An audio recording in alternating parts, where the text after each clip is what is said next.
засгийн газар улсын хурлаас дэмжлэг авах юм бол энэ нөхцөл байдлыг шийдэх болцоотой гэсэн ийм баарч ордог. 30 хугацаанд дуусч байна. Одоо хизээ засгийн газар чинь тайлангаа тайлгнах. Мэдэхгүй би одоо тэр талаар би яг шийдвэр гаргахгүй нь би биш. Таныг одоо ажлаа хүлээл гэж өгөө гэвэл Бэлэн байна. Одоо 30 хоногийн хувьд танилцуулаа ерөнхий сайд хэрэг хандлага. Өнөөдөр ч бэлэн маргааш ч бэлэн. Би анхнаасаа нэг тийм сайдын судалтай зуралдахгүй гэдгийг илэрхийлчихсэн. Сайдын судал солигдоод хүн нь өөрчлөгдөж ирэх салбарын асуудал шийдэх үү?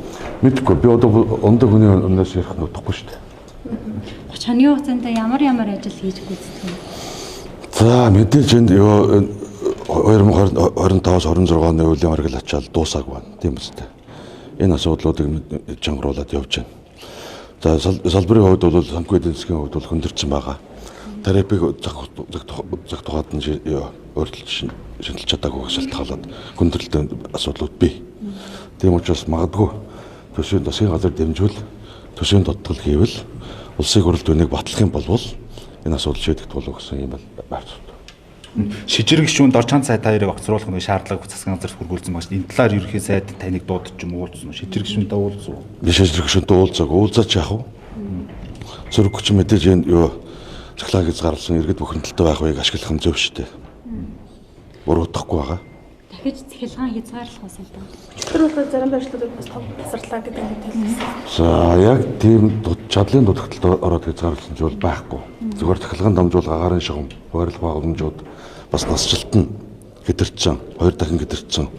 Нийт шугам доноглолын чинь бараг 50 гэдэг 54 орчим хувь ашиглалтын хугацаа дууссан байгаа шүү дээ. Тийм учраас хаяа нэг газар тийм саадлахыг үүсэхгүй. Хэрвээ таны сайдын судлаас чөлөөлөхгүй за сайдын хугацаагаа дуусгаа гэвэл ер нь энэ асуудлууд шийдэгдэх үү? Та хийж чадах уу? Би сая хэллээ шүү дээ. Засгийн газрын тогтоолын төсөл боловсруулалт засгийн газарт олгогдох сайдаар танилцуулаад явж байна. За энэ асуудал шийдэгдвэл энэ эрчим хүчний салбар жоохон гайгүй болох байх. Тэгэхгүй бол яг бие дааж шулуухан гэлэхэд яг өнөөгийн нөхцөл байдлаас гарахд төгтөө. Тогтоолын төслөө тодруулж болох юм. За эцлэг байгаа учраас одоо бас ёс зүг юм. Сая цагаан сарын өдрүүдэд ер нь иргэд мэдээлэлгүй цэцгэлхаа их хэрэгсэн байж таараа ер нь оргил ачаал ямар хуу бай цэцгэлхаа хязгаарлалт эрсдэл үүсч байсан яг бод байж. Цагаан сарын үеэр бол ямар нэгэн тийм хязгаарлалт саатал гараагүй. Цагаан сарын үеэр ч юм бол ачаал нэг эсрэгээр өсдгөө буурдаг штэ. Цагаан сарын үеэр бол жишээлбэл 1 сарын 16-нд 1803 мегаватт хүрчээсэн бол цагаан сараар хамгийн оргил нь 1610 орчим мегаватт болсон байна. Тийм учраас ямар нэгэн тийм тасдал хязгаарлалт хийгдээгүй.